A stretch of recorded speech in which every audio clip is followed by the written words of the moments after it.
Salamat tangible, instrument of God, true helpful living of. Salamat sa Ginoo.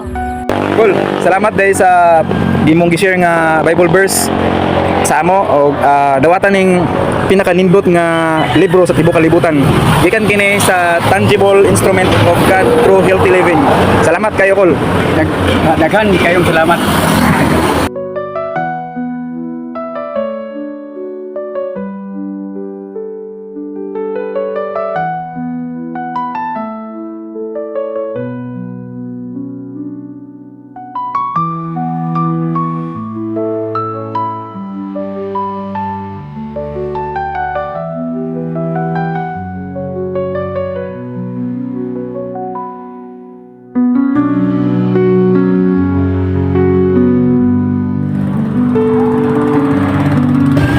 Salamat kayo nga kuan nga naka-receive ko ani kasi pagbasa naman gud na ko sa ingan nga kinahanglan magyudi ay nga maminaw ka sa pulong sa Ginoo ug subayon pud dayon nato ang balaod walay gubot kung subayon nato ang balaod Sakto.